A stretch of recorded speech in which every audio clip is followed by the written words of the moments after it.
What's going on, guys? It's Carroll from Carroll's Corner MMA podcast of MyMMAnews.com. Today I'm joined by Devin Jacksland. We'll be fighting on Cage Wars 40 against James Carroll. No relation, though. Devin, how you doing? I'm doing great, man. Awesome. I'm not even in New York State right now. I'm training on the island with a bunch of pros. I got them in the back right now. Nice. Well, tell us a little bit about your training. You moved down to the island. Tell us about exactly where you are, who you're training with, what gym you're at. I was going to go to America Top Team in Coconut Creek, Florida with Joe Frascatore, but I'm down here with a 3-time state champion, Carlos. He's a wrestler. I've been training with him. He's a pro MMA fighter. He's Albanian. I've been training with him. I've been training with a dude from Serbia. He was in the Serbian military. He has 9 years of MMA training. I've just tried to surround myself with, some of the better people. I don't like to train with people below me. I always try to train with people above me. And I always try to, let them go hard, let them teach me, do whatever they got to do. I could withstand the storm. As far as toughness goes, that's the least of my concerns. As far as strength goes, that's the least of my concerns. As far as conditioning goes, that's the least of my concerns. I'm actively, constantly training. When I was up in New York State, I trained at Renzo Gracie's for a while. That was one of my main gyms I trained at. There's a lot of good fighters out of that gym. I got Mario as my cornerman, Thomas Marcelino's best friend. I went up there not too long ago. I did some network with him.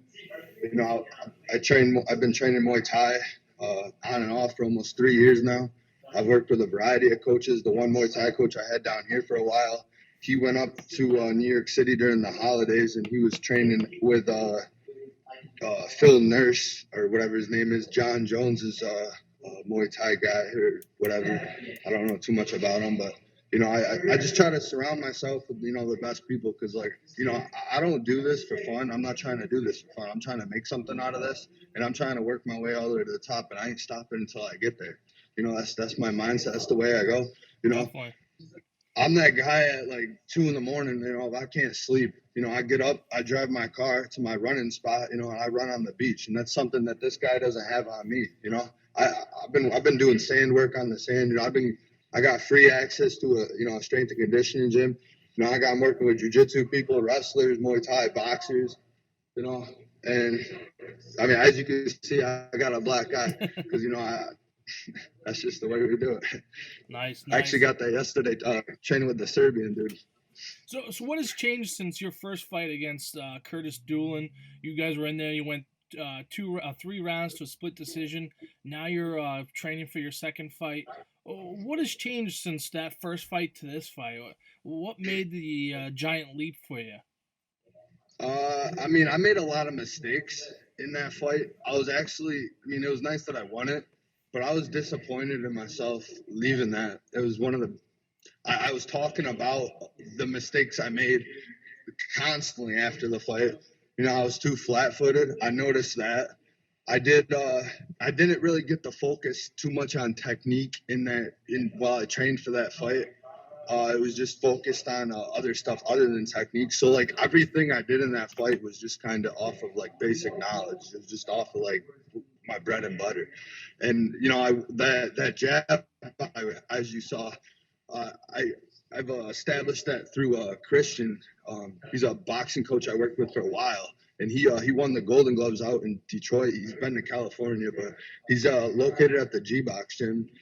I've done a lot of work with him. I spent a lot of time working that jab with him, and and that's that's just something I got. And as far as what I think has changed, to answer your question, like I had mentioned, some of the biggest mistakes I made was I was too flat-footed. I constantly moved back. I didn't circle. I didn't throw combinations. My technique was off.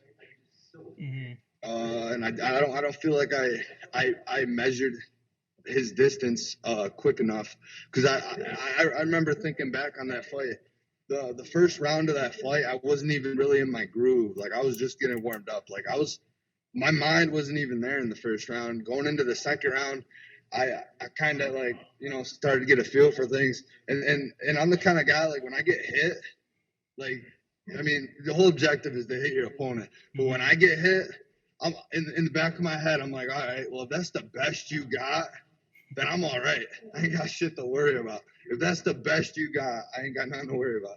That's why when Curtis got that cheap shot on me, and the crowd was yelling and shit, like it really, I mean, I felt it, but I've been hit harder than that before. I mean, I've sparred with Devin Hildebrandt. Devin Hildebrandt fought Tom Regal like a couple years ago or whatever, and I was talking to Thomas about that a while ago. But I mean, Devin Hildebrandt hits hard as fuck, dude. Excuse my language, but yeah, I mean, I spent a lot of time with him last year. Hung out with him a lot. He was actually with me when I took the fight against Curtis.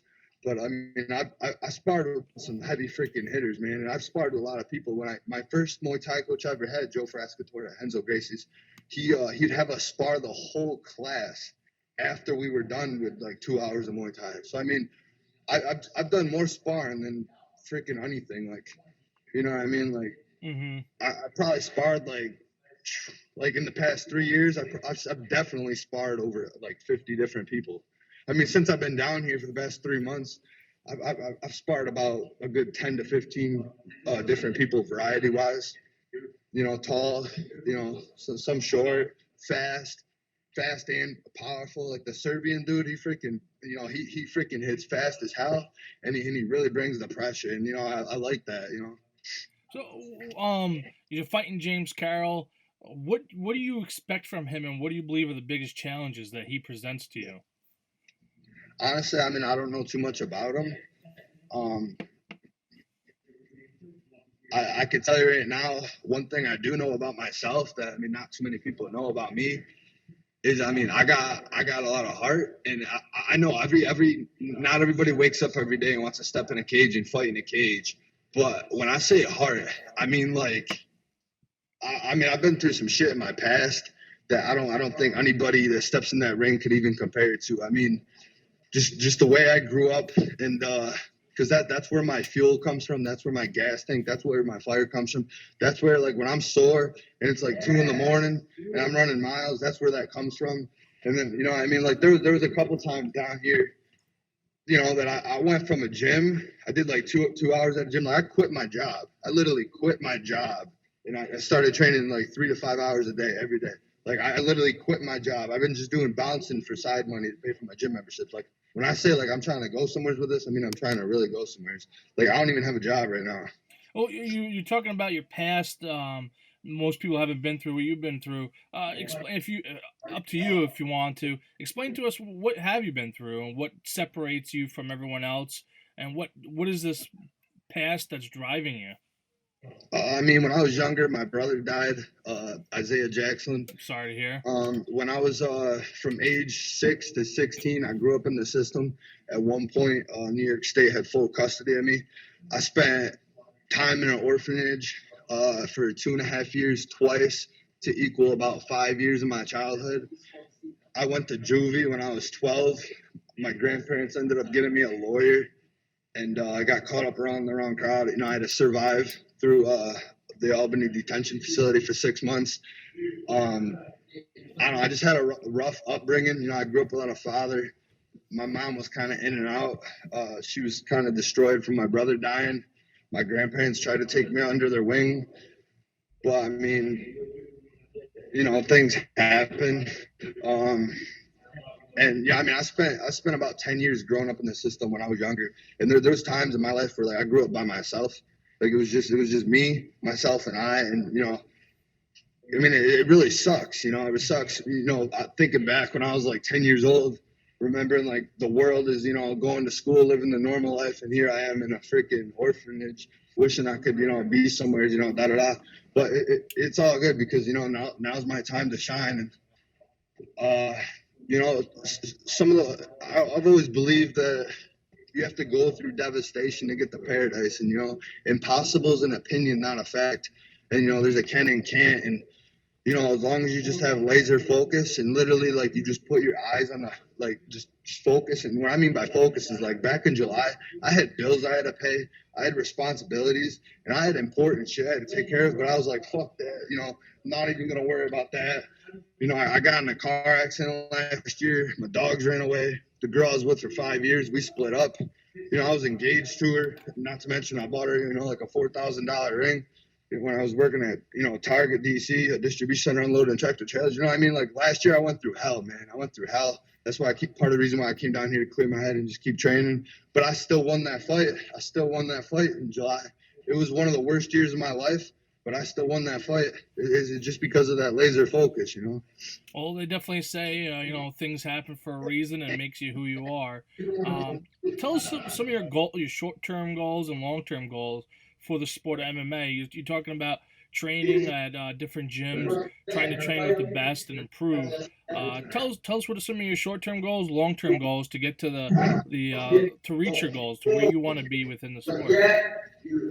I mean, as far as goals go, I mean, I'm just gonna keep working my jujitsu. You know, uh, I've been doing a lot of wrestling with some Hmm. wrestling people.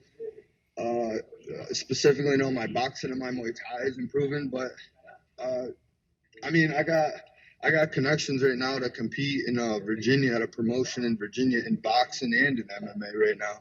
And he wanted me to do BJJ competitions too, and then come back to Cage Wars. So I mean that's an option. I mean Joe Frascatore from Gracie's. I still talk to him every day. I talked to him this morning. You know, he goes down and trains at American Top Team in Coconut Creek, Florida, with those guys. And I eventually want to work my way there because that's like one thing in the back of my head that's always sat there. I've always wanted to go there because I like watched videos on YouTube of, you know, those guys down there. But like I don't know, like I just try to surround. Biggest thing is I just try to surround myself with like the best people because I believe that you're an average of the five people you're constantly around. So I mean, if you're around, you know, five of the best fighters or, you know, five pro fighters or whatever, you know, it's just a matter of time before you know.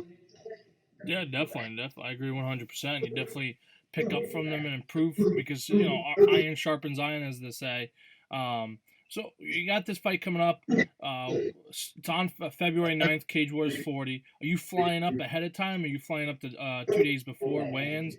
When are you getting there to get settled back in? I'm probably gonna fly up or whatever on the third, like right on like fight week. I'm trying Okay. to get up there. Okay, and you're from up there, so you don't have to worry about hotel or anything, right? You have a place to crash and all that fun stuff. I talked to Slim about that. I asked him if he could hook me up with a hotel for 2 nights, just to make things easier. Just because like my grandparents, they moved down here. They're buying a house down here on the island, and then my Okay. mom moved to Colorado. So I mean, I don't know. I got friends and family like kind of like all over the place. Gotcha.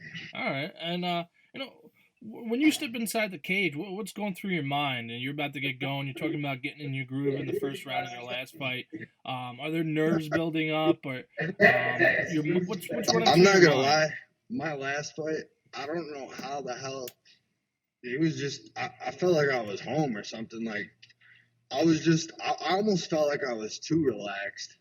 I was talking to my coaches about that after I said to them, I'm like they're like because they're trying to tell me, you know, you can't really be too relaxed, and I'm like, you know, I felt like I was too relaxed. But I mean, I don't know. I'm just like this, like training MMA for me, it's relaxing. It's like my yoga, you know. Like when I don't know, it creates a nice balance in my life, you know. Like I'm never really nervous, you know. What I mean, like I mean, I've walked down the streets of Gloversville. I've been had two people come at me, tried to jump me before. I mean, I've been hit walking out of grocery stores, trying to grab my groceries when I don't even got hands. You know, that's before I started training. Hmm. I mean, I've had guns pointed at me before. I just had a rough upbringing. I mean, some of the stuff's kind of a little crazy. I got some crazy stories, but I mean, those are for like a different day, you know. Yeah, definitely, definitely. Well, we'll have to get into that another time. Um, you know, you why? How'd you find your way to MMA? What brought you in and introduced you to it? You're saying you've been in and out of the system. Things have been kind of rough. But what introduced you to it? Were you a high school wrestler? Were you into sports in high school? What kind of I brought you played to this sports in path? high school. I played football, Okay. and I did track. And when I was younger, I always had a dream of becoming a pro athlete. Now, regardless, like what kind of pro athlete it was, I just wanted to be a pro athlete at something.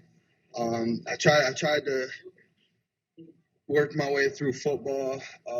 Kind of got into it late.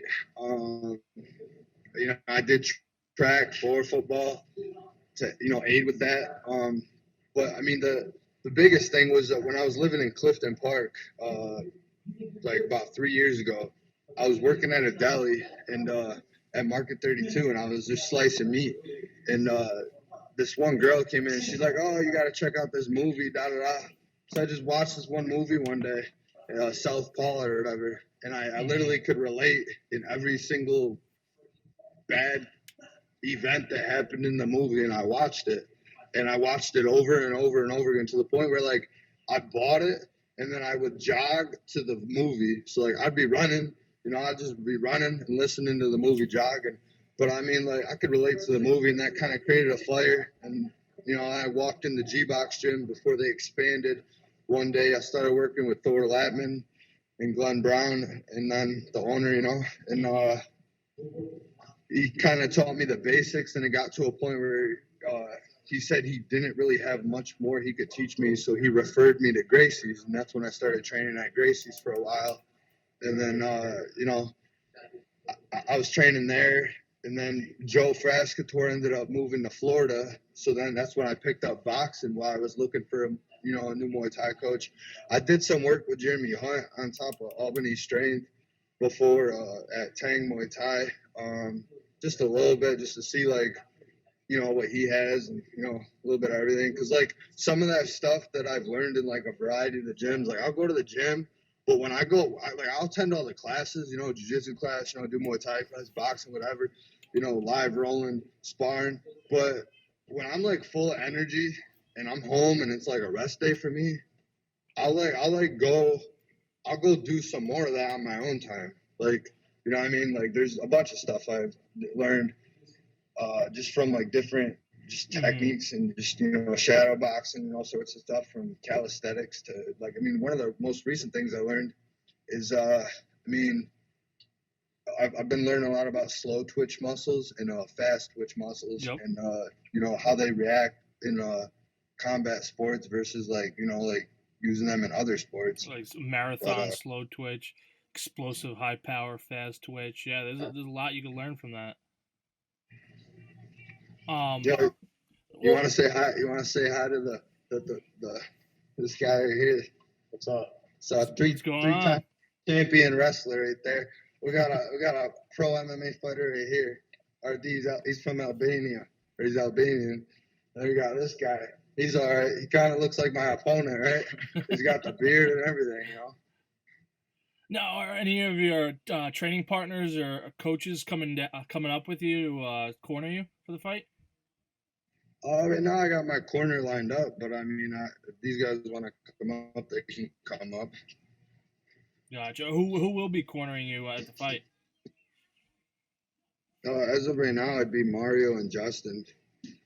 Okay. Literally my last fight, I couldn't even. I was struggling last minute to find a corner because the coaches at Gracie's, they had a jiu-jitsu competition going on during the same time, and then Julian, I don't know, said something, and Orlando was busy, and I don't know, everybody had like a reason or an excuse, and then last minute I got Mario and Justin to corner me, and then more than likely we'll be there since we're training to fight. We'll be there. Awesome. Somebody from this place will be cornering. Cool. Awesome. Devin, tell me one thing about you that nobody knows, but you would like to share with everyone. One thing about me? I don't know, bro. It doesn't have to be MMA related. Biggest craving it could be anything. Cutting weight. My biggest craving when I'm cutting weight, the thing that always sits in the back of my head, man, every day, every night is pizza, bro. Pizza. My last fight back in July, literally right after the fight, we went to that pizza place in the casino. And I bought my corner of pizza, and we had pizza. But dude, pizza, I'm just a pizza guy. You can never go wrong with pizza. I'm Italian and sure. Norwegian. I just like my pizza, you know. You can never go wrong with pizza. What, do you do any toppings on it, or are you just a classic cheese pie? I like all pizza, man. All pizza? Any kind of pizza, whatever you got. Awesome. All right, before I let you go, who are some of the people you want to shout out to, and any sponsors do you have that you want to give a mention to? I actually got something in the works for a T-shirt or whatever, to put my name on a T-shirt, just so like I had mentioned to you before, I quit my job so I could train more. But I got a tattoo shop in Gloversville that told me if I put their logo on the back of my shirt, I can sell the shirts out of their shop for free. All I gotta do is drop the shirts off, you know, and pick up the money. And then just recently, while I was up in New York, I found a guy that will manufacture the shirts for me for only $5 a pop, and I could bring my own shirts, so I could show up with a bunch of Nike blanks or a bunch of Under Armour blanks, whatever. So I mean that's eventually. I'm trying to get that in the works just to help out with the cost of stuff, because you know stuff adds up, and it would like make it so I could just maybe like bounce for like a side job, and then you know just sell those shirts on the side. Definitely. Awesome. Well, hey, I appreciate you coming on the show, chatting with us. I'm looking forward to seeing you get into the cage against James Carroll. Once again, no relation. So, Devin, appreciate you coming on the Carroll's Corner MMA podcast, and I'll see you at the fights on February 9th. All right, man. Have a good one. Thank you. You too.